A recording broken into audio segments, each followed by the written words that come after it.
ஓம் சக்தி. உலகெங்கும் பரவி வாழ்கின்ற அனைத்து செவ்வாடை சக்திகளுக்கும் என்னுடைய அன்பான வணக்கத்தை தெரிவித்துக் கொள்கின்றேன். வர இருக்கின்ற 25ஆம் தேதி டிசம்பர் மாதம் கிறிஸ்துவ பெருமக்களுக்கு அவர்களுடைய பண்டிகையான கிறிஸ்மஸ் விழாவிற்கு எங்கள் சார்பாக, எங்கள் இயக்கத்தின் சார்பாக வாழ்த்துக்களை தெரிவித்துக் கொள்கின்றேன். அடுத்து வர இருக்கின்ற 2025ஆம் ஆண்டு வருடப்பிறப்பு சீரும் சிறப்புமாக அமைய அன்னை ஆதிபராசக்தியை வேண்டிக் கொள்கின்றோம். இந்த ஆண்டு பார்த்திங்கன்னா 2024 எல்லா இடங்களிலும் கனமழை பெய்து அதனால் பல சேதங்கள் ஏற்பட்டு மக்கள் மிகவும் அவதிக்குள்ளானார்கள். வானத்தின் செய்கையை நம்மால் எந்த விதத்திலும் கட்டுப்படுத்த முடியாது. நாம் தான் நம் வாழ்க்கையை எச்சரிக்கையாக முதலே மழை வருதுன்னு சொல்கிறாங்க. அப்போ சொல்லும்போது அதுக்கேற்ற மாதிரி ஏரிகளை ஆழப்படுத்துதல், கால்வாய்களை சீர் செய்தல், அப்புறம் இந்த மழை வரக்கூடிய இடம்ன்று நல்லா தெரிஞ்சவங்களும் ஒரு மாதம் வேறு எங்கன்னா போய் இடத்தை மாற்றி வாழ்தல், இது போன்ற காரியங்களை நாமே தான் செய்து கொள்ள வேண்டும். எல்லாவற்றிற்கும் அரசாங்கத்தை குறை சொல்லி கொண்டிருந்தால் நமக்கு எந்த பலனும் கிடைக்காது. நம் வாழ்க்கையை நாம் தான் வாழ கற்றுக்கொள்ள வேண்டும். அந்த இடத்துல நம்ம பார்த்தோம்னா ரொம்ப வருத்தமாக இருக்குது. எவ்வளோ மழை வெள்ளம், அதில் சேதம், குறிப்பாக விவசாயிகளுக்கு பயிர் சேதம். நான் ஒரு விவசாயின்றதுனால எனக்கு அந்த எவ்வளவு இழப்பு ஏற்படும் என்பது எனக்கு நன்றாக தெரியும். அதாவது நல்ல கதிர் முற்றி அறுவடைக்கு தயாராக இருக்கின்ற நிலங்களில், அதாவது ஒரு பழமொழி சொல்லுவாங்க, கைக்கு வந்தது வாய்க்கு எட்டலைன்னு. அது மாதிரி நன்றாக விளைந்து இருக்கக்கூடிய பயிர்கள் எல்லாம் மழையினால் கீழே படுத்து வெள்ளப்பெருக்கு ஏற்பட்டு அது முளைத்து எவ்வளவு சிரமம் தெரியுங்களா. பயிர் தொழிலில் எந்த ஒரு லாபமும் கிடையாது. அதாவது விவசாயிகள் எதற்கு பயிரை விடாமல் செய்கிறாங்கன்னு சொன்னால் அது அவங்களுடைய தொழில். அதை விட்டால் வேறு தொழில் தெரியாது அவங்களுக்கு. ஒரு வருஷம் கொஞ்சம் லாபம் கிடைக்கும், ஒரு வருஷம் லாபம் கிடைக்காது, நஷ்டமாயிடும். விவசாயிகளுக்கு எவ்வளவு சலுகை செய்தாலும் அது நன்றாகத்தான் இருக்கும். ஏன்னா விவசாயன்றது பட்டா பாக்கியம்னு சொல்லுவாங்க. அதாவது ஒரு வருஷம் நல்லா விளையும், ஒரு வருஷம் விளையாது. அதனால் அவங்களுக்கு ஒரு நிரந்தரமான வருமானம் என்பது கிடையாது. ஆகையால் விவசாயிகள் இந்த ஆண்டு ரொம்ப பாதிக்கப்பட்டிருக்கிறாங்க. அவங்களுக்கெல்லாம் என்ன நிவாரண தொகை அளிக்க வேண்டுமோ அதையெல்லாம் அரசாங்கம் கொடுத்தா நாங்கள் அன்பாக ஏற்றுக்கொள்வார்கள். அடுத்தது அரசாங்கம் செய்து கொண்டு தான் இருக்கிறது. நிவாரண உதவிகள் செய்கிறாங்க, இழப்பீடுகள் கொடுக்குறாங்க, எல்லாமே செய்கிறாங்க. ஆனால் அது சேர வேண்டிய இடத்துல சேர வேண்டிய நேரத்துக்கு போய் சேருதான்றது தான் சந்தேகமாக இருக்கிறது. மற்றபடி விவசாயத்தினால இந்த ஆண்டு ரொம்ப மக்கள் பாதித்தாங்க. அடுத்தது பேப்பரை திறந்தாவே எப்போ பார்த்தாலும் கொலை, துண்டு துண்டாக வெட்டி பையில் அடைச்சாங்க. இந்த கொடுமையான செய்திகள்லாம் பார்க்கும்போது மனித இனம் எந்த அளவுக்கு மோசமாக போய் கொண்டிருக்கிறது என்பது தெரியவில்லை. அம்மா அருள்வாக்கில் சொல்லுவாங்க, காட்டில் உள்ள விலங்குகள் எல்லாம் வீட்டுக்கு வரும் அப்படின்னு. அது மாதிரி பார்த்திங்கன்னா ஒரு வீட்டில் ஒரு அம்மாவை தூக்கின்னு போய் ஒரு சிறுத்தை கடித்து போட்டுருச்சு. அது மாதிரி யானைகளுடைய அட்டகாசம் வேற அதிகமாக இருக்குது. இது மாதிரி விலங்குகளாலும் மழையாலும் மற்றும் நமக்குள்ளே வருகின்ற சண்டைகளாலும் இதனால் ரொம்ப பிரச்சனைகள் நாட்டில் இருக்குது. ஆகையால் எல்லாரும் கொஞ்சம் உங்கள் நிலையை நினைத்து பார்த்து கொஞ்சம் முன்னெச்சரிக்கையாக இருந்தால் நன்றாக இருக்கும் என்பது என்னுடைய கருத்து. அடுத்தது இப்பொழுது மேல்மருவத்தூரில் தைப்பூச விழா நன்றாக நடந்து கொண்டிருக்கின்றது. அம்மாவுக்கு பிறகும் உங்களுடைய ஆதரவு எங்களுக்கு கிடைக்கிறது. எங்களுக்கு ஆதரவு என்பதை விட அம்மாவினுடைய அருள் உங்களுக்கு முக்கியமாக கிடைக்க வேண்டும். இதில் நான் முக்கியமாக சொல்லிக்கொள்ள விரும்புவது, செவ்வாடை பக்தர்கள் அல்ல மஞ்சாடை பக்தர்கள் வரும்போது சீக்கிரமாக வந்து செலுத்திவிட்டு வீட்டுக்கு நேராக போக வேண்டும்.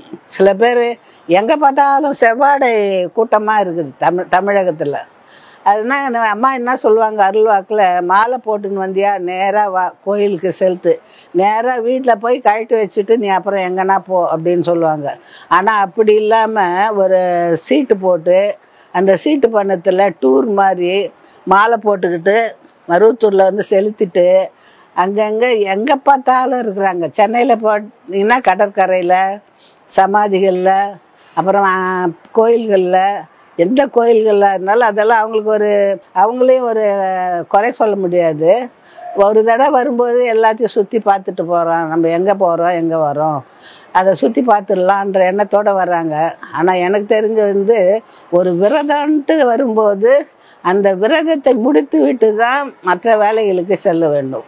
அது ஏன்னு தெரியல, அந்த எத்தனை தடவை சொன்னாலும் அதை கடைபிடிக்க மாட்டேன்றாங்க சிலர். ஆகையால் விரதம் இருந்து வந்தால் மாலையை செலுத்திட்டு வீட்டில் போய் படத்தில் மாலை கழட்டி வச்சுட்டு விரதத்தை முடிச்சுட்டு வேறு எங்கன்னா போகிறதுக்கு தனியாக நீங்கள் டூர் அரேஞ்ச் பண்ணின்னு போனீங்கன்னா நல்லா இருக்கும்ன்றது என்னுடைய கருத்து. இதில் விபத்துகள் ஏற்பட்டு உயிர் சேதம் ஏற்படும்போது மனசுக்கு ரொம்ப கஷ்டமாக இருக்குது. ஒரு கோயிலுக்காக வந்தவர்கள், ஒரு தெய்வத்தை வழிபட வந்தவர்களுக்கு இந்த கதியா அப்படின்னு பேசுவாங்க. இதெல்லாம் வந்து நம்ம கொஞ்சம் எச்சரிக்கையாக இருக்கணும். அம்மா அருள்வாக்கில் ராத்திரி 8 மணிக்கு மேலே நீங்கள் எந்த பிரயாணமும் செய்யக்கூடாதுன்னு சொல்லியிருக்கிறாங்க. ராத்திரி 1 மணிக்கெல்லாம் வந்து லேடிஸையும் குழந்தைங்களையும் கூட்டிகிட்டு வந்து நீங்கள் பிரயாணம் இரவு நேரத்தில் பண்ணுறது ரொம்ப வருந்தக்கூடிய விஷயம். கொஞ்சம் சீக்கிரமாக விடியற்காலையில் கிளம்புனா கூட வந்துடலாம். அதனால் இந்த இரவு நேர பயணத்தை நீங்கள் குறைத்து கொண்டால் நன்றாக இருக்கும். பகல் நேரமாக இருந்தால் எந்த உதவியும் டக்கு டக்குன்னு கிடைக்கும். இரவு நேரத்தில் யாருமே ஒரு உதவி செய்கின்ற நிலையில் இருக்க மாட்டார்கள். ஆகையால் இருமுடி செலுத்தி வருகின்ற பக்தர்கள் எச்சரிக்கையாக வரும்படி உங்களை தாழ்மையாக கேட்டுக்கொள்கின்றேன். அடுத்தது 2025 வருடப்பிறப்பு. 2025 வருடப்பிறப்பு குரோத ஆண்டுன்னு சொல்கிறாங்க. குரோத ஆண்டு அமிர்த யோகத்தில் தான் பிறக்குதுன்றாங்க.